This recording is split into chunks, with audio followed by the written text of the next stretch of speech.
অনেক দিন পরে মনে হয় মাঠে আসলাম না। 2018-তে সর্বশেষ এসেছিলাম। দীর্ঘদিন আমরা আসতে পারিনি। শুধুমাত্র এই মাঠটা না, সারা দেশেই অসংখ্য জায়গায় কোরআনের মাহফিল করা যায় নাই। অমুক আলেম আসতে পারবে না, তমুক আলেম আসলে চলবে না, মাহফিল না করলে কি চলে না।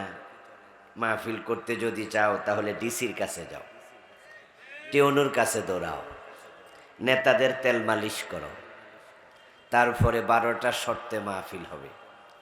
এইটা বলা যাবে না, ওইটা করা যাবে না।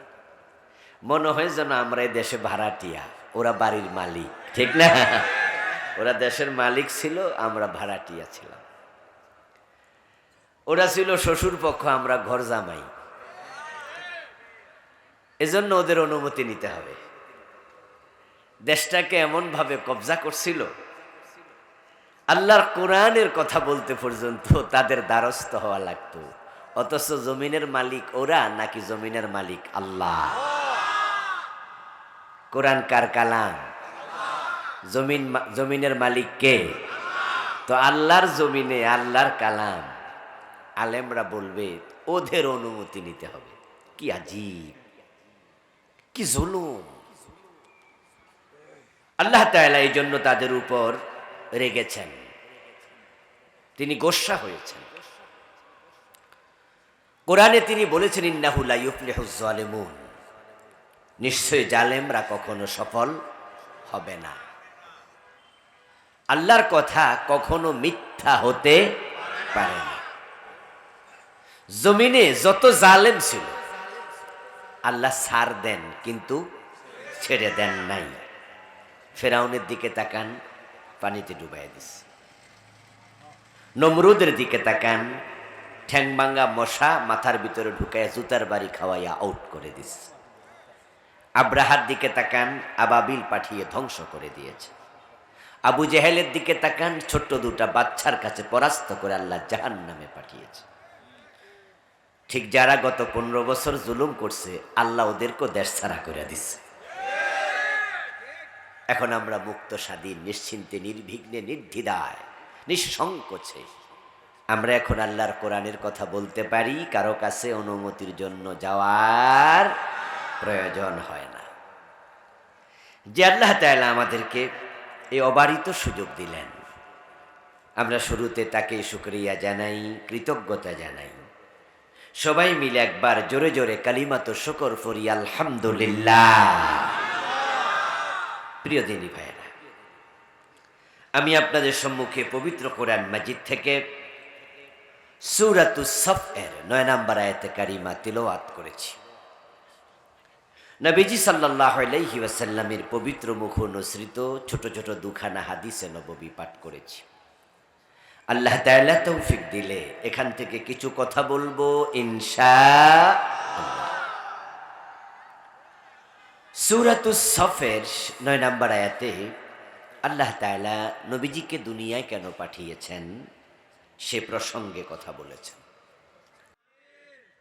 বলছিলাম রাসূলুল্লাহ সাল্লাল্লাহু আলাইহি ওয়াসাল্লাম পৃথিবীতে কেন এসেছেন, আল্লাহ তাআলা কোরআন মাজিদে 3টি সূরাতে আলোচনা করেছেন। সূরাতুস সফ আয়াত নাম্বার 9, সূরাতুল ফাতহ আয়াত নাম্বার 28, সূরা তাওবা আয়াত নাম্বার 33। 3টি সূরার ভিন্ন 3টি আয়াতে আল্লাহ তাআলা একই কথা 3 বার বলেছেন যে নবীজিকে তিনি পৃথিবীতে কেন পাঠিয়েছেন। রাসূল পৃথিবীতে কেন এসেছেন এটা উম্মতের জানার প্রয়োজন আছে কিনা? অবশ্যই জানতে হবে, কারণ রাসূলুল্লাহকে মেনে চলা, অনুসরণ করা নফল না ফরজ? ফরজে কিফায়া না ফরজে আইন? জানা আগে না মানা আগে? তাহলে রাসূল কেন এসেছেন জানতেই হবে। রাসূলকে মেনে চলা ফরজ। নবীজি সাল্লাল্লাহু আলাইহি ওয়াসাল্লামকে অনুসরণ না করলে জান্নাত পাওয়া যাবে না। যদি কোনো ব্যক্তি উম্মত দাবি করে তাকে সুন্নত মানতেই হবে। সুন্নত না মেনে উম্মত হওয়া যায় না। আর নবীজির পুরা জীবনটাই হলো আমাদের জন্য সুন্নাত। তিনি যেভাবে খেয়েছেন সেভাবে খাওয়া সুন্নাত, তিনি যেভাবে ঘুমিয়েছেন সেভাবে ঘুমানো সুন্নাত, তিনি যেভাবে মসজিদে ঢুকেছেন ডান পা দিয়ে সেভাবে ডান পা দিয়ে মসজিদে ঢোকাটাও সুন্নাত। তিনি টয়লেটে ঢুকেছেন বাম পা দিয়ে টয়লেটে ঢোকাটা সুন্নাত। তিনি 10 বছর মদিনা চালাইছে আল্লাহর কোরআন দিয়ে দেশ পরিচালনা করাটাও সুন্নাত। রাসূলুল্লাহর জীবন আচার হলো আমাদের জন্য সুন্নাত। একজন ব্যক্তি তখনই উম্মত হবে যখন সে তার জীবনে সুন্নাত ফলো করবে। যখন সুন্নাত মানবে না, উম্মত দাবি করার কোনো অধিকার থাকবে না। হ্যাঁ, আপনি জোর করে উম্মত দাবি করতে পারেন। আপনি বিড়ি টানেন, গাঁজা খান, টাকনুর নিচে কাপড় পরেন, আপনার বউ মেয়ে পর্দা করে না, আপনি নামাজ এক ওয়াক্ত পড়েন আর এক ওয়াক্ত পড়েন না, আপনি সুদে টাকা লাগান, ঘুষ খান, ওজনে কম দেন, মালে বেজাল দেন, এরপরও আপনি দাবি করেন আপনি রাসূলের উম্মত। তো জোর কইরা দাবি করার সুযোগ তো আছে, কিন্তু জোর কইরা জান্নাত পাওয়া যাবে তো ওই সুযোগ কিন্তু নাই। যারা মাইজবান্ডারের মুরিদ, বেড়াবেড়ি একসাথে ডোল বাজায় লাফায়, তারা কি নবী ঈসার উম্মত দাবি করছে নাকি? তারা কি কইছে আমরা মুসা নবীর উম্মত? তারাও দাবি করে তারা কোন নবীর উম্মত? শেষ নবী। ও দোস্ত আমার, জোর কইরা উম্মত দাবি আপনি করতে পারেন, কেউ মানা করবে না, কিন্তু জোর করে জান্নাতে যাওয়ার কোনো সুযোগ তো নাই। আল্লাহ বড়ই বুদ্ধিমান, এজন্য তিনি হাসরের মাঠে জান্নাতকে হাজির করবেনই না। এই যে আপনি জোর কইরা চুরি মুড়ি কইরা কোন রকম ফাঁকি দিয়া ঢুকে যাবেন, চান্সে নাই। কারণ জান্নাত হলো ফুলসেরাতের ওই পারে। আল্লাহর বুদ্ধি দেখছেন। কিন্তু জাহান্নাম কই? জাহান্নাম কিন্তু হাসরের মাঠে। قال النبي صلى الله عليه وسلم يؤتى يومئذ بجهنم لها 70,000 زمام مع كل زمام 70,000 ملك يجرونها। প্রিয় নবীজি সাল্লাল্লাহু আলাইহি সাল্লাম বলেন, কিয়ামতের দিন জাহান্নামের চারিদিকে 70,000 শিকল দিয়ে জাহান্নামকে বাঁধা হবে। প্রতিটি শিকলে 70,000 ফেরেশতা থাকবে। ওই ফেরেশতারা টেনে হিসড়ে জাহান্নামটাকে হাসরের ময়দানে উপস্থিত করবে। সামিউ লাহা শাহীকাম ওয়া হিয়া তাফুর। কোরআনে আল্লাহ বলেন জাহান্নাম তর্জন গর্জন করতে থাকবে। জাহান্নাম সেদিন ক্রোধে ফেটে পড়বে। এই জন্য রশি দিয়া শিকল দিয়া বেঁধে, লোহার শিকল দিয়া বেঁধে টেনে টেনে হাসরের ময়দানে জাহান্নাম হাজির করা হবে। এবং জাহান্নামীদেরকে হাসরের ময়দান থেকে একবারে ফিকে ফিকে তাদেরকে ছুঁড়ে ছুঁড়ে জাহান্নামে ফেলে দেয়া হবে। জাহান্নাম হাসরের মাঠে হাজির। কিন্তু জান্নাতের ব্যাপারে কোরআনে পাওয়া যায় ওয়াউজলিফাতিল জান্নাতু লিল মুত্তাকিনা গায়রা বাঈদ। মুত্তাকিনাতকে হাজির করা হবে, তবে হাসর থেকে অনতি দূরে, খুব দূরে না। এটা ফুলসেরাতের ওই পারে, কিন্তু হাসরের মাঠে আল্লাহ জান্নাত হাজির করবেন না। সুতরাং চুরি কইরা কোন রকমের ফেরেশতারে চোখ ফাঁকি দিয়া জান্নাতে ঢুকে যাবেন এ সুযোগ। তাই রাসূলের সুন্নাহ না মেনে উম্মত হচ্ছেন, লাভ নাই, দাবি করা পর্যন্তই লাভ। ওই উম্মত জান্নাত পাবে না যে উম্মত রাসূলকে অনুসরণ করে জীবন সাজাবে না। এবং এই উম্মতের সংখ্যাই বেশি যারা রাসূলকে অনুসরণ করে জীবন সাজায় না। সুদখোর বেশি, ঘুষখোর বেশি, ওজনে কম দে, মালে ভেজাল দে, পরের জমি দখল করে। এই জাতীয় লোকের সংখ্যা সমাজে কম না বেশি? অথচ সবাই আমরা নবীর উম্মত। তাই তো রাসূল বলেছেন আমার উম্মত হবে ৭৩ দল, জান্নাতি হবে মাত্র এক দল। বাকি ৭২ দল কই? কইতো না। কইলে তো বিপদ, নিজের গায়ে ফুটতে পারে। قال رسول الله صلى الله عليه وسلم تفترق أمتي على 73 ملة كلهم في النار إلا واحدا। নবীজি বলেন আমার উম্মত গুলো ৭৩ দলে বিভক্ত হবে, ৭২ দলই জাহান্নামে যাবে। তাহলে উম্মত দাবি করলে জান্নাত নয়, বরং উম্মত জাহান্নামী বেশি, ৭২ দল। কিলা ইয়া রাসূলুল্লাহি ওয়া মাহি, যে একটা দল জান্নাতি। একজন সাহাবী দাঁড়ালেন, ইয়া রাসূলুল্লাহ ওই জান্নাতি দল কোনটা আমি জানতে চাই। জান্নাতে যাওয়ার চিন্তা আমাদেরও আছে, আছে না? সবাই কথা বলুন না, জান্নাতে যাওয়ার চিন্তা আছে তো? চিন্তা থাকলে জান্নাতি দলে যোগ দিয়েন। জান্নাতি দল কয়টা? সবাই বলেন কয়টা? এখন ওই দলে যোগ না দিলে জান্নাত পাওয়া যাবে না। এই জন্য সাহাবী জিজ্ঞাসা করে, ইয়া রাসূলুল্লাহি ওয়া মাহি, ও প্রিয় নবী জান্নাতি দল একটা, সেটা কোনটা আমি জানতে চাই। নবীজি জবাব দেন, মা আনা আলাইহি আসহাবি। এখন রাসূলের জবাবটা আমরা একটু পরে শুনতেছি ব্যাখ্যা সহ। এখন জান্নাতে যেতে চান, কিন্তু জান্নাতি দলে যোগ দিতে রাজি নন। যাইতে চাইলেই জান্নাত পাওয়া যাবে না, কারণ জান্নাতে যাওয়ার শখ হিন্দুদেরও আছে, কিন্তু হিন্দু কি জান্নাতে যাবে? আপনাদের গাজীপুর বাজারে যাবেন,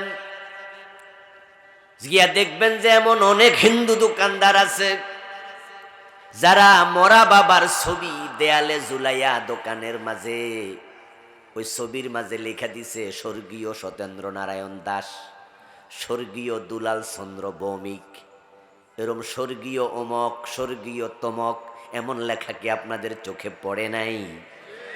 স্বর্গীয় মানি স্বর্গে গেছে না যাইব?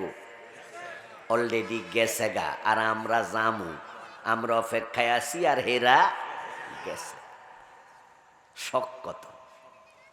বাবার নামের আগে কি লিখছে? অলরেডি স্বর্গে ফাড়াই দিছে, আব্বা গেছে গা। স্বর্গে যে হালুয়া রুটি খাকার আমি দোয়ানদারি করি।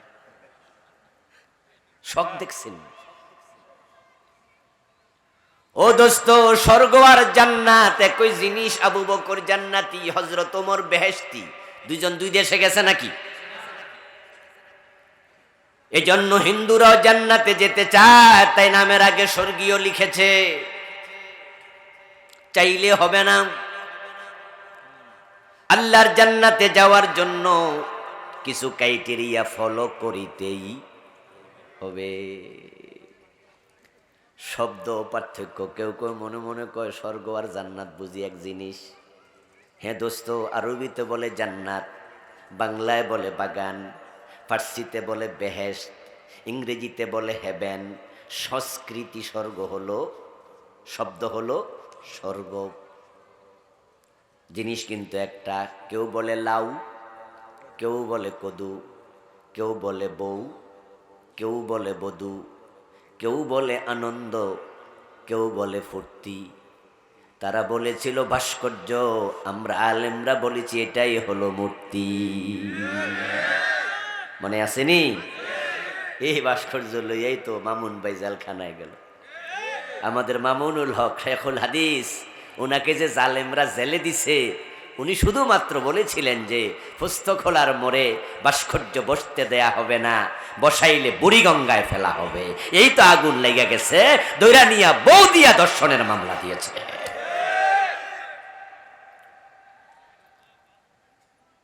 ভাস্কর্য নাকি মূর্তি এটা এক জিনিস না, এটা নাকি দুই জিনিস। আমরা বলেছি আরে না, এক জিনিস। চাচা সুদ খায় না, চাচা মুনাফা খায়। কারণ সুদ খাইলে মানুষ খারাপ কয়, তাই তিনি বাংলায় আর খায় না, আরবিতে খায়। মূর্তি বানাইলে মানুষ কয় কি রে মূর্তি বানায় কেন? কয় না মূর্তি বানাই না, ভাস্কর্য বানাই। গরিবেরে অন্ধরে হাইকোর্ট দেখায়। এবং ওই আন্দোলনের সময়, ঘটনার সময় আমাদের নারায়ণগঞ্জের এমপি শামীম ওসমান সাহেব বলেছিল, হুজুররা আমাদেরকে ইসলাম বুঝাইতে আসে, ইসলামকে আমরা বুঝি না, আমরা ভাস্কর্য বানাই না, মূর্তি বানাই না, আমরা ভাস্কর্য বানাই। হুজুররা তো পার্থক্যই বোঝে না, আমরাও ইসলাম বুঝি। দিনে 2 বার কোরআন শরীফ পড়ি, রাইতে 70-80 রাকাত তাহাজ্জুদও পড়ি। ওই বক্তৃতাটা মনে আছে আপনাদের? উনি ওই বক্তৃতায় কইছিল যে হুজুররা ইসলাম বুঝায়, 70-80 রাকাত তাহাজ্জুদ পড়ে। আহা আমার দোস্ত, বাড়াবাড়ির রেজাল্ট কখনোই ভালো হয় না। যেটা আমরা দেখেছি, আলেমরা বলছে মূর্তি বানাইও না, তারা বানাইছেই। এমন বানাইছে, পত্রিকা দেখলাম মূর্তির পিছনে খরচ হয়েছে 4000 কোটি টাকা। শাহজালালের বাংলাকে যারা মূর্তির বাংলায় পরিণত করতে চেয়েছে, আল্লাহ এটা হতে দেবেন না, হতে তিনি দেন নাই। আলহামদুলিল্লাহ 5 তারিখে এমন ঘটনা ঘটছে, এক একটা মূর্তির গলার মাঝে রশি লাগাইয়া টেনে টেনে মাটিতে ফেলেছে। এমন মূর্তিও ছিল মাথায় উঠে কেউ প্রস্রাবও করেছে। বেজ্জতি করছে কেডা? আসমানের মালিক, আসমানের মালিক। একবার উল্টাই দিছে, উল্টাইয়া। আমরা বারবার বলছি যে আরে মাদ্রাসার মাঝে মহিলা ছবি টানানোর আইনটা বাদ দেন। ফাজেল মাদ্রাসা, কামিল মাদ্রাসা, যেখানে বুখারী পড়ায়, তাফসীর পড়ায়, প্রিন্সিপালের রুমের মাঝে আলমারি থাকে, আলমারিতে কোরআন শরীফ থাকে, থাকে না? মাদ্রাসায় তো কোরআন শরীফে থাকে, মাদ্রাসাগুলোর তাফসীর থাকে, হাদিসের বুখারী শরীফ থাকে।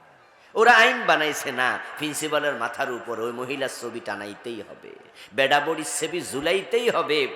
কোরআনের উপরে ছবি ঝুলাইছো, আল্লাহ পছন্দ করে নাই। সব ছবি এখন মাটিতে পড়ে আছে। এগুলো আল্লাহর গজব। আমার বন্ধু হিন্দু মিয়া লেখলো স্বর্গীয়, অথচ আমরা সবাই জানি কোন মুশরিক কোনদিন জান্নাতে যাবে না।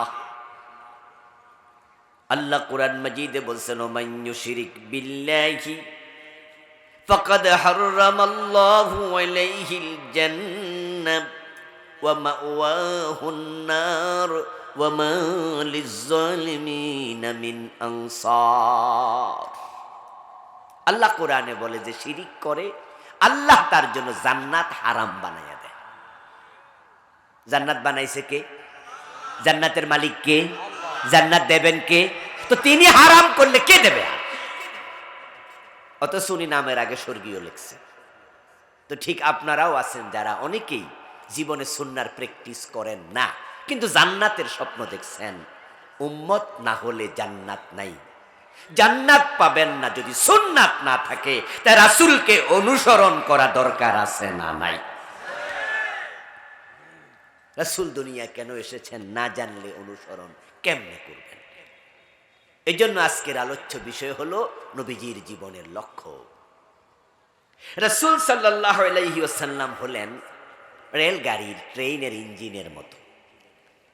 ইঞ্জিন কি পিছনে থাকে না সামনে থাকে? সামনে থাকে। পিছনে যে বগিগুলো থাকে এগুলো কি ইঞ্জিনের সাথে অ্যাটাচড না বিচ্ছিন্ন থাকে? যদি কোনোটা বিচ্ছিন্ন থাকে তাহলে কিন্তু ইঞ্জিন তাকে টেনে আর সামনে নেয় না।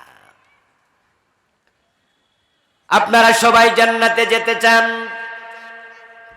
قال النبي صلى الله عليه وسلم كل امتي يدخلون الجنة إلا من أبى। قيل من أبى يا رسول الله قال من أطاعني دخل الجنة ومن عصاني فقد أبى আমার রাসূল 1450 বছর আগে বলেছেন, যতজন আমার খাঁটি উম্মত সবগুলো উম্মত হবে জান্নাতি, তবে যারা খাঁটি নয় উম্মত হওয়ার পরে অস্বীকারী হবে তাদের একটাও জান্নাতে যেতে পারবে না।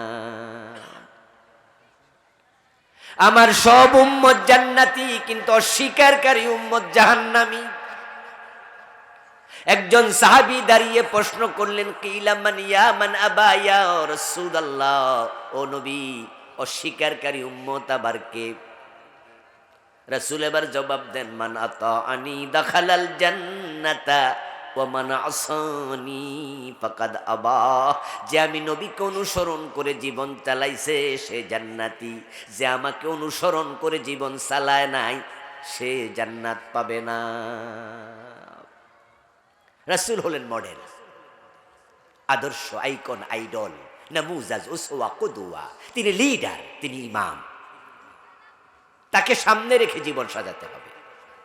উনি যা বলেছেন আমরা তাই বলবো, উনি যা করেছেন আমরা তাই করব। উনার মতো সিরত সুরত এভরিথিং, জীবনের বটম থেকে টপ, পাকঘর থেকে সংসদ ভবন, ব্যক্তি জীবন থেকে আন্তর্জাতিক বলয়, আপনি থাকবেন যেখানে, সুন্নাহ থাকবে সেখানে। আপনি বাম হাতে খেয়েছেন, সুন্নাহ বাতিল দিয়েছেন। টাকনুর নিচে কাপড় পরেছেন, সুন্নাহ বাদ দিয়েছেন। আপনি আপনার দাড়িতে হাত দিয়েছেন, সুন্নাহ বাদ দিয়েছেন। আপনি মুখে সিগারেট নিয়েছেন, সুন্নাহ বাদ দিয়েছেন। আপনি সুদে টাকা লাগাইছেন, সুন্নাহ বাদ দিয়েছেন। আপনি ঘুষ খেয়েছেন, সুন্নাহ বাদ দিয়েছেন। এভাবে রাসূলের সাথে যদি জীবন না মিলে, এই অবস্থায় মরে যান, আপনি উম্মতের অন্তর্ভুক্ত নন। আর উম্মত যদি না হন, জান্নাত কেমনে হবে? তাই জান্নাতে যেতে হলে উম্মত হও, আর উম্মত হতে হলে সুন্নাহ মেনে নাও। ক্বালান নবী সাল্লাল্লাহু আলাইহি ওয়াসাল্লাম, মান আহাব্বা সুন্নতি ফাকাদ আহাব্বানি ওয়া মান আহাব্বানি কানা মাই ফিল জান্নাহ। নবীজি বলেন, যে ব্যক্তি আমার সুন্নাহকে ভালোবাসে সে আমি নবীকে ভালোবাসে, আর যে আমার সুন্নাহকে ফলো করে আমার ভালোবাসার প্রমাণ দেবে সে জান্নাতে আমি নবীর সাথে ঢুকবে। প্রিয় ভাই, বলা যায় না আজরাইল কখন সাক্ষাৎ করে। হতে পারে আজকেই, হতে পারে আজকের রাতও জীবনের শেষ রাত। আখিরাতের উপরে বিশ্বাস যদি হালকা হয়, তাহলে আপনার ব্যাপারে আমার কোনো কথা নাই। যা মনে চায় তাই করেন, সামনে যা পান তা খান, মনে যা ছাপ তাই করতে থাকেন। আর আখিরাত আছে। বিশ্বাস যদি দৃঢ় হয় তাহলে মন মতো চলা যাবে না, সুন্নাহ মতো চলতে অভ্যস্ত হওয়া লাগবে।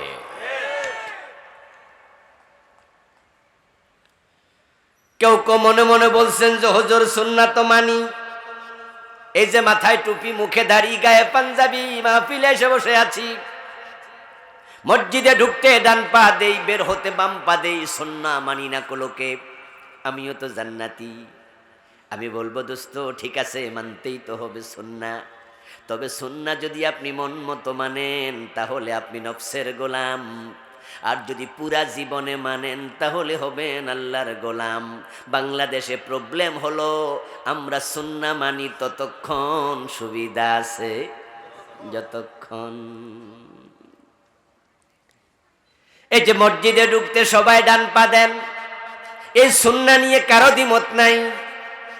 ইমাম যদি মাগরিবের নামাজ 2 রাকাত পড়ে সালাম ফিরায়, একজনও আমরা ফিরাবো না, লোকমা দেব। কারণ রাসূল মাগরিব পড়েছেন ফরজ কয় রাকাত, এজন্য ইমাম আমার বাবা হলেও আমি ফিরাবো না, লোকমা দেব। আমি রাসূলকে ফলো করব। মসজিদে রাসূলকে শক্তভাবে ফলো করলেন, কিন্তু জোহরের নামাজ পড়ে আদালতের চেয়ারে হাকিম যখন বসে, যে নবীকে ফলো করে মসজিদে জোহর পড়েছে, ওই নবীকে ফলো করে আদালতে একটা মামলার রায়ও দেয় না। আমার রাসূল কি মদিনার বিচারপতি ছিলেন না? তিনি যখন বিচার করছেন মন মতো না কোরআন মতো? 54 বছরের বাংলাদেশে কোরআন দিয়ে কোন আদালতে বিচার হয়েছে? তো রাসূলের সুন্নাহ মসজিদে তালা লাগাইয়া রেখে আসলে চলবে? ইসলাম কি শুধু মসজিদ চালাইতে আইছে? আপনাকে মসজিদে যখন ইমামতির জায়গায় দাঁড় করানো হয়, এই যে আমরা আজকের মাহফিলে যারা আসছি, যেই কোনো একজনকে মসজিদে ইমামের জায়গায় দাঁড় করাইয়া দিলে তিনি কিন্তু নামাজ পড়ার সময় সুন্নাহ ফলো করে নামাজ পড়বেন। কিন্তু এই লোকটাকে আবার এমপি বানায়া সংসদে পাঠাইয়া দিলে তখন সে সংসদ ভবনে রাসূলকে মেনে দেশ চালানোর জন্য কোনো আইন বানায় না। এ 54 বছর যারা দেশ চালাইলো তাদের বিবেকের কাছে আমার প্রশ্ন, যদি আপনি রাসূলের উম্মত হন, দেশ চালানোর মাঝে রাসূলের সুন্নাহ আছে না নাই? ওটা ভুলে গেলেন কেন? ও দোস্ত, মাসালা বুঝেন, মাসালা। ইমাম সাহেব জোহরের নামাজ পড়ছে, 2 রাকাত পরে আত্তাহিয়াতু পড়তে ভুলে গেছে। ইমাম ভুলে আল্লাহু আকবার বলে দাঁড়াইয়া গেল। জসকোট মসজিদের ইমাম জোহরের নামাজ পড়াচ্ছে, পিছনে জজ সাহেব নামাজে খাড়াইছে। হুজুর যখন আত্তাহিয়াতু পড়তে ভুলে গেল, দাঁড়াইতে শুরু করলো, অন্য অন্য মানুষ লোকমা দেয়, জজ সাহেব লোকমা দেয়। কারণ মাসআলা জানা আছে, প্রথম বৈঠক ওয়াজিব, আত্তাহিয়াতু পড়া কি ওয়াজিব। এই যে আত্তাহিয়াতু পড়ার জন্য বসাটা ওয়াজিব, এটা আমরা জানি, তাই লোকমা দিলাম। জজ লোকমা দিল, হুজুর লোকমা নিয়ে নামাজ শেষ করলো, সাউ সেজদাও দিল, নামাজ শেষ, চলে গেল। এখন জজ যাইয়া এবার হাকিমের কোর্টের মাঝে হাকিমের চেয়ারে বসলো। একটু পরে চোরের মামলার রায় হবে। আপনাদের কাছে আমার জিজ্ঞাসা, চোর ধরে হাত কাটার রায় দেয়া নফল না ফরজ? চোর ধরে হাত কাটো এমন রায় কোরআনে আছে না নাই? কিন্তু জজ সাহেব কি চোর ধরে হাত কাটার রায় দিছে কোনোদিন? তাহলে ওয়াজিবে লোকমা দিল, ফরজের খবর নাই। এই কিছুক্ষণ আগে উনি কিন্তু হুজুরের লোকমা দিছিল, হুজুর ওয়াজিব ছাইরা দিছিল, তাও ভুলে। আর উনি ফরজ ছাড়ছে ইচ্ছা কইরা। এবার আপনাদের কাছে একটা মাসালা জানি, যারা বোঝেন তারা বলবেন, গুরুত্ব কি ফরজের বেশি না ওয়াজিবের বেশি? তো উনি ফরজ ছাইরা ওয়াজিবের লোকমা দেখেন, হুজুরের সোজা পাইছে। ইমাম সাহেব ভুল করলে কোনো ছাড় নাই।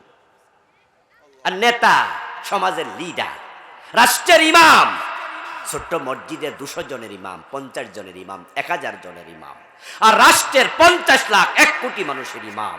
ঢাকা শহরে যারা এমপি হয়, একটা আসনে মানুষ 30 লাখ 40 লাখ বসবাস করে, ঠিক না? এত বড় ইমাম, উনি যে সুন্নাহ মানে না, উনারে কেউ লোকমা দেয় না, হুজুরে সোজা পাইছে। ও দোস্ত, আপনি সুন্নাহ মানেন না তা না, সুন্নাহ আপনি মানেন, তবে সুবিধার মতো জায়গায়। যেই হুজুরকে যেই মুসল্লিগুলো লোকমা দিল, তারাই তো আবার জজের সামনে আদালতে বিচারের রায়ের সময় হাজির। ওখানে আদালতের হাকিম যখন উল্টা পাল্টা রায় দেয়, কোরআন মানে না, হাদিস মানে না, তখন আদালতে দাঁড়াইয়া কয়জন বলছে, এই হাকিম আপনি কোরআন দিয়া রায় দেন, এই লোকমা কেউ দেয় না। অথচ উনার সামনে যিনি বাদী তিনিও মুসলিম, যিনি বিবাদী তিনি মুসলিম, যে আসামি সেই মুসলিম, যে সাক্ষী সেই মুসলিম, যে পুলিশ দাঁড়ায় আছে হ্যান্ডকাপ হাতে নিয়ে সেই মুসলিম, সাংবাদিক বসে আছে কলম নিয়ে খবরে দেবে সেও মুসলিম। মসজিদে হুজুরদের সবাই লোকমা দিল, আদালতের হাকিমকে কেউ লোকমা দেয় না। কারণ তারা জানে আদালতে যদি হাকিমরে বাধা দেয়, লোকমা দেয়, আদালত অবমাননার মামলা খাওয়া লাগবে। হুজুরের লোকমা দিলে কোনো মামলা টামলা হইব? এই জন্য ওইটা সোজা কাম, লোকমা মারো সবাই মিল্লা। ও বন্ধু, যদি মসজিদের হুজুরকে আমরা লোকমা না দিতাম, তাহলে হুজুর কিন্তু ভুল করত। ভুল যে করছে লোকমা না দেওয়ার কারণে, ওই ভুল দিয়া নামাজ শেষ হতো। এ নামাজটা ফরজ ছুটলে বাতিল, ওয়াজিব শুকলে সাউ সেজদা না দিলে কবিরা গুনাহ। এইভাবে নামাজ শেষ হলে সওয়াব পাওয়া যায় না। তাই আমরা আমাদের নামাজের স্বার্থে হুজুরকে লোকমা দেই। ঠিক 54 বছর যারা দেশ চালাইছে কোরআন দিয়া চালায় না, যদি আমরা লোকমা দেয়া শুরু করে দিতাম তারা মসজিদের ইমামের মতো সংশোধন হতে বাধ্য থাকতো।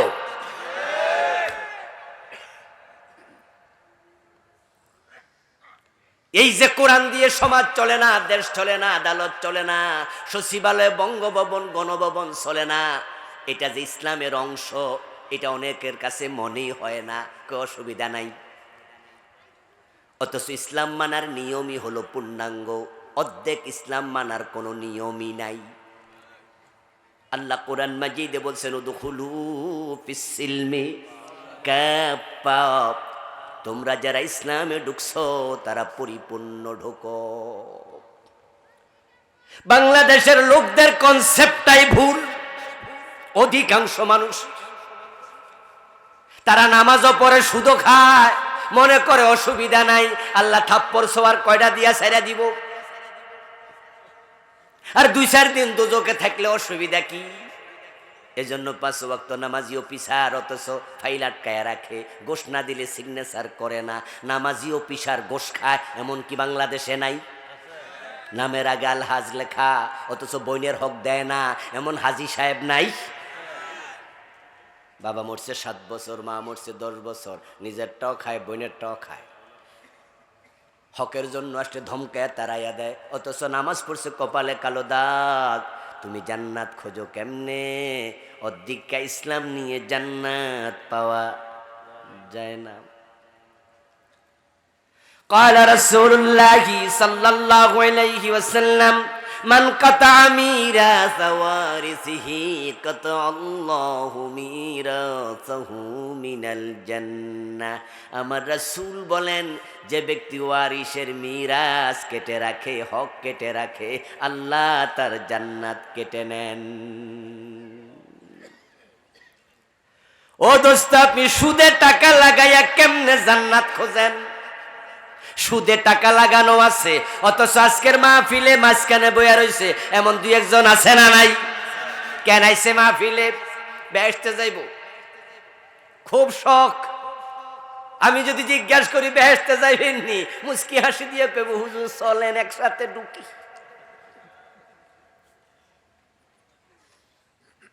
অথচ নবীজি বলছেন সুদ খেলে গুনাহ হয় 73টা, সবচেয়ে ছোটটা হলো নিজের মায়ের সাথে জেনা করা।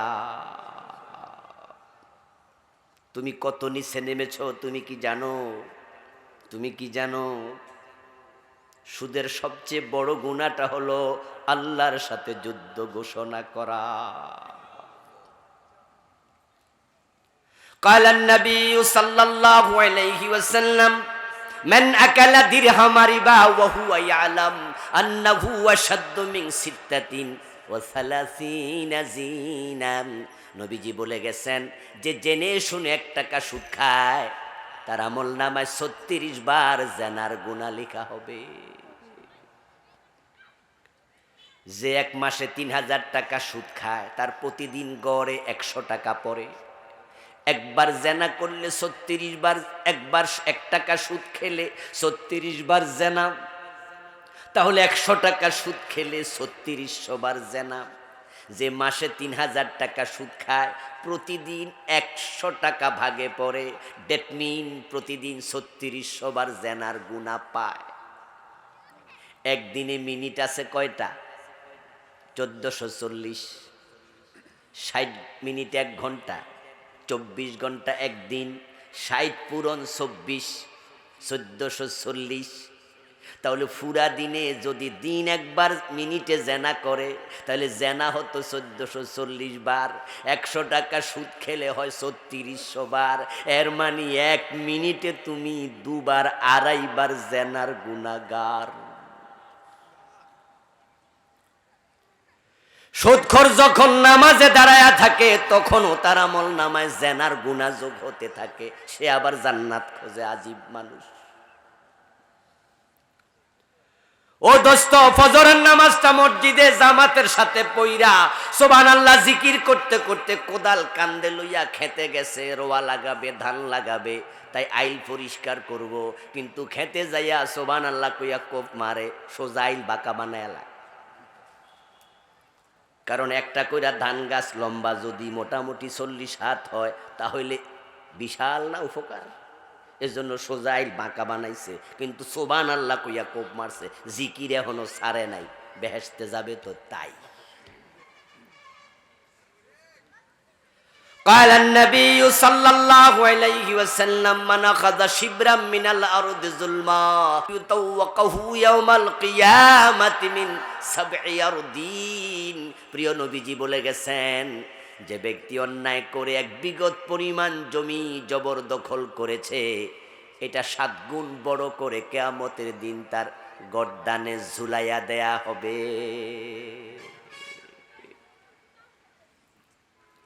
ও দোস্ত, এই যে আপনি কিছু কিছু সুন্নাহ মানেন, কিছু কিছু মানেন না, আদালতে গিয়ে আপনি চোরের হাত জীবনও কাটলেন না, ডাকাত শুলে দিলেন না, জেনা করলে 100 বেত লাগাতে হবে এমন আইন আল্লাহর কোরআনে আছে না নাই? বিবাহিত হলে পাথর মেরে হত্যা করো এমন আইন হাদিসে আছে না নাই? আমার রাসূল কি এগুলো মানেন নাই? তো রাসূলের এই সুন্নাহ বাংলাদেশে 54 বছরে আমরা কয়দিন মানছি? একদিনও না। হযরত ওমরের ছেলে মদ পান করেছে, হযরত ওমর নিজের ছেলেটাকেও ছাড় দেন নাই, 80 বেত লাগাইছে। কবি নজরুল বলেছেন, মদ্যপানীর অপরাধে প্রিয় পুত্রকে নিজ করে মেরেছ দোররা, মরেছে পুত্র তোমারই চোখের পরে। ওমর যদি নিজের প্রিয় ছেলেকে 80 বেত দিতে পারে, বাংলাদেশে মদখোরকে জীবনে আমরা একদিনও 80 বেত দেই নাই। এখানে আমরা টুপি, দাড়ি, পায়জামা, পাঞ্জাবি, নামাজ রোজার ভিতরে ইসলাম শেষ। ইসলাম কি ওটুকু ধর্মের নাম? এত ছোট। উদখুলু ফিস সিলমে কাফা, ইসলামে পুরা ঢোকো, পুরা। নবীজি বলেছেন, আমার মেয়ে ফাতেমা চুরি করলে আমি ফাতেমার হাতটাও কেটে দেব। দিস ইজ ইসলাম। রাষ্ট্রীয় জীবনে যে ইসলাম লাগবে এ চিন্তাই মাথায় আপনার নাই, আপনি জান্নাত খোঁজেন কেমনে? বরং এই ওয়াজগুলা শুনলে মন খারাপ হয়, মনে মনে কয় হুজুররা যে ওয়াজ করে, আচ্ছা এই রাষ্ট্রীয় জীবনে যদি ইসলাম আসে আর সোর ধরে হাত কাটা শুরু হয়, বাংলাদেশে অনেক নেতারে তো হাত থাকবে না, ঠিক না? কারণ এই দেশের মতো এত টাকা, দেশের টাকা বিদেশ ফাটায় এমন মনে পৃথিবীর কোনো দেশে নাই, পৃথিবীর কোনো দেশে নাই। আমাদের দেশের এই যে অর্ধশিক্ষিত, কম শিক্ষিত, অশিক্ষিত আমাদের ভাইয়েরা বিদেশ চলে যায়, মধ্যপ্রাচ্যে গেলে দেখবেন যে মরুভূমিতে মাজরায় কাজ করে। সৌদি আরব গেলে ওমরা হজ করতে গেলে দেখবেন যে রাস্তায় খাড়াইয়া এই রোদের মাঝে কি কষ্ট চাকরি করে। ওখানে 3000 রিয়াল যদি পায়, আর মাঝে 2500 রিয়াল বাংলাদেশে পাঠাইয়া দেয়, 500 রিয়াল দিয়া কষ্ট করে চলে। এই হলো আমাদের কম শিক্ষিত লোকদের চরিত্র। আর বেশি শিক্ষিত নেতারা দেশের টাকা বিদেশ পাচার করে দেয়।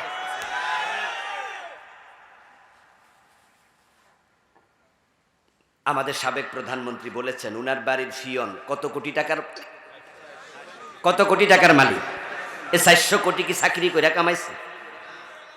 কোথায় পাইল সে এত টাকা? যদি ফিয়ন 400 কোটি টাকার মালিক হয়, বাড়িওয়ালা কত কোটি টাকার মালিক? এ প্রশ্ন কে করবে? আমার প্রিয় ভাইয়েরা, এখন হাত কাটা শুরু করলে ফিয়নের হাতও থাকবো না, নেতার হাতও থাকবে না। এজন্য তারা আল্লাহর আইন দেখলে ভয় পায়। আল্লাহর আইনের কথা যারা বলে, উল্টা তাদেরকে রাজাকার বলে গালি দেয়, মৌলবাদী আর জঙ্গিবাদ বলে। কারণ কিন্তু শুধু এটা, অন্যটা না। সরদরে হাত কাটতে হবে এটা যে কোরআনে আছে, এটা উনারাও জানে। কারণ দিনে 2 বার কোরআন শরীফ পড়ে তো, জানবে না কেন? এগুলো জানে। সকালবেলা উঠা আমি কি খুঁজি? জায়নামাজ খুঁজি। ওরে বাবা রে বাবা। আমার দোস্ত, আল্লাহর নবীকে জীবনের আংশিক মানবেন, বাকি অংশে মানবেন না। আপনার ব্যাপারে আল্লাহর বক্তব্যটা শুনুন। যারা কিছু মানে না, তাদেরকে আল্লাহ বলেন তারা মুমিনা। ইয়াকুলুনা নুমিনু বিবাদিন ওয়া নাকফুরু বিবাদিন ইউরিদুনা আন ইয়াত্তাখিযু বাইনা যালিকা সাবিলা উলাইকা হুমুল কাফিরুনা হাক্কা। আরে আমি আবুল কালাম আজাদ বাশার আমার কথা মানলে কি না মানলে কি ফেলে দেন, কিচ্ছু আসে যায় না, কিন্তু আল্লাহর কথা না মানলে ঈমান থাকবে না। আল্লাহ বলতেছেন তারা সুবিধাবাদী হবে, তারা বলবে কিছু মানি। ইয়াকুলুনা, তারা বলবে নুমিনু বিবাদিন, কিছু মানি, ওয়া নাকফুরু বিবাদ, তবে সব মানতে পারবো না, কিছু আছে খুব কঠিন। হুজুর, চোর ধরে হাত কাটলে চোর ভাত খাইব কি দিয়া? যুক্তি দেয় এটি মধ্যযুগীয় আইন, হাতে কাটটা দিলেন তো বেড়া বাটটা খাইব কি দিয়া? কি মহাব্বত চোরের জন্য, হাত কাটবে চোরের, ভাত খাওয়ার টেনশন নে তার। ঘটনা কি? আসলে টেনশনটা চোরের জন্য না, টেনশন হচ্ছে বাড়িতে আয়নার দেখলে আয়নার ভিতরে নিজে চোর দেখতে পায়।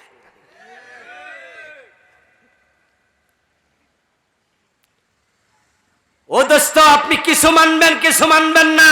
আল্লাহ বলে উলাইকা হুমুল কাফিরুনা হাক্কা, এগুলো কাফের, অরিজিনাল কাফের।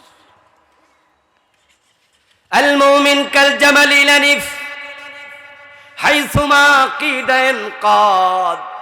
যদি তুমি প্রকৃত মুমিন হতে চাও, রাসূল ব্যাখ্যা করেন হাদিস, কোরআনের আয়াতের ব্যাখ্যা করে রাসূল হাদিসে শোনান, তুমি হয়ে যাও সেই ওটের মতো যে ওটের নাকের ভিতরে মালিক রশি ঢুকাইয়া দিছে। রশি যদি মালিকে ঢুকাইয়া দেয় নাকের ভিতর, ওই ওটার মন মতো চলতে পারে না, মালিক টানে যেদিকেই কদম দিতেই হবে সেদিকে। ঈমান আনার পর কোরআনে যা আছে সব মানো, সব মানো, অর্ধেক নেই না। আল্লাহ বলে আমি অর্ধেক নেই না। আসলে অর্ধেক তো আমরাও নেই না, আল্লাহ নিব। উদাহরণ দিলে বুঝবেন একটু পরে, আমি আসছি। আচ্ছা বলুন তো, ফজরের নামাজের ফরজ কয় রাকাত? মাশাআল্লাহ, সহজ প্রশ্ন সহজ জবাব, সবাই বলেন। ফজরের ফরজ কয় রাকাত? আচ্ছা, এক রাকাত পরে বাড়ি চলে গেলে সওয়াব অর্ধেক হয়, ঠিক না? বাতিল পড়লে 2, না পড়লে বাদ দেও, অর্ধেক চলে না। চৈত্র মাসের দুপুরে রোজা রাখছেন, ঘড়ির দিকে তাকিয়ে দেখেন যে দুপুর 3টা বাজে, হিসাব করে দেখলেন যে শবে সাদেক থেকে 9 ঘন্টা রোজা রাখছি, আর 4 ঘন্টা 5 ঘন্টা বাকি আছে। 3টা বাজে ইফতার করলে সওয়াব 70% পাইবেন, ঠিক না? কত? জাগাত শেষ, এসব চলে না। মানলে মানো, না মানলে শরমিয়া, অর্ধেক চলবে না। বাংলাদেশে যে নোট আছে, টাকার নোট, সবচেয়ে দামি নোটটা কত টাকা? মাঝখান দিয়ে ছিঁড়ে 2 টুকরা করলে প্রতি টুকরা কত? 1 টুকরা লইয়া বাজারে যান, খরচা পাবেন তো? কেন? এর মাঝে লেখা আছে কিন্তু ইংরেজিতে 1000, ওই ফিসটা বাংলা লেখা আছে 1000, কিন্তু মাঝখানে ছিঁড়া। দোকানদার বলবে পাগল হয়েছেন কবে? চাচি জানেনি। চাচা এই অর্ধেকটা লইয়া যে আইসেন খরচার লাইগা, চাচি জানেনি। আমার দোস্ত, নোটটা যখন এক জায়গায় ছিল তখন 1000 টাকা তার মূল্য, অনেক দামি নোট। কিন্তু মাঝখান দিয়া যখন ছিঁড়ে ফেলেছেন সেটা 0 হয়ে যায়। ঈমান যখন আপনার আছে, আপনার দামে তো বেশি। একজন মুমিনের সম্মান আল্লাহর কাছে আরশে আজিমের চেয়েও বেশি। উলাইকা হুম খায়রুল বারিয়া, মুমিন হচ্ছে সৃষ্টির মাঝে সবার সেরা। এই মুমিনের পায়ের তলায় ফেরেশতারা পর্যন্ত ফাঁকা দিছে। এই মুমিন যতদিন থাকবে পৃথিবীতে ততদিন কিয়ামত হবে না, যদি একজন মুমিন থাকে, একজন। লা তাকুমু সাআতু ওয়ালা আহাদিন ইয়াকুলু আল্লাহ আল্লাহ। এজন্য আপনি অর্ধেক মেনে জান্নাত খুঁজবেন না। রাসূলুল্লাহ সাল্লাল্লাহু আলাইহি ওয়াসাল্লাম আল্লাহ তাআলা পৃথিবীতে কেন পাঠালেন? সেটা বুঝবেন, রাসূলকে পূর্ণ জীবনে মানবেন। রাসূল হলেন ইঞ্জিনের মতো রেলগাড়ির, আর আমরা উম্মতেরা হলাম বগির মতো, ডাব্বার মতো। যদি আমি নিজেকে রাসূলের সাথে অ্যাটাচ করে দিতে পারি, রাসূল টেনে টেনে আল্লাহর জান্নাত পর্যন্ত নিয়ে যাবেন। আর যদি আমরা সুন্নাহ না মেনে বিচ্ছিন্ন হয়ে যাই, রাসূল জান্নাতে ঠিকই যাবেন, আপনার যাওয়া হবে না। এখন নবীজি দুনিয়ায় কেন আসলেন এবার শুনুন। হুয়াল্লাযী আরসালা রাসূলাহু বিল হুদা ওয়া দীনিল হক লিইয়ুযহিরাহু আলাদ-দীনি কুল্লিহি ওয়ালাউ কারিহাল মুশরিকুন ওয়া কাফা বিল্লাহি শাহীদা। আল্লাহ তাআলা তিনটি আয়াতে একই কথা বলেছেন। তিনি আল্লাহ, যিনি তার রাসূলকে পৃথিবীতে পাঠিয়েছেন কোরআন দিয়ে, ইসলাম দিয়ে। উদ্দেশ্য শুধু একটা, লিইয়ুযহিরাহু আলাদ-দীনি কুল্লিহি। আমার রাসূল সকল মতবাদের উপরে, চিন্তা চেতনার উপরে, সংবিধানের উপরে, আদিয়ানে বাতিলার উপরে আমার ইসলামকে বিজয়ী করে দেবেন। আল্লাহর নবীর জীবনের লক্ষ্য ছিল দ্বীনকে বিজয়ী করা। এজন্য প্রিয় নবীজি বলছেন, আল ইসলামু ইয়ালু ওয়া লা ইউলা। ইসলাম বিজয়ী হতে এসেছে, পরাজিত হতে নয়। ইসলাম একটি বিজয়ী আদর্শের নাম।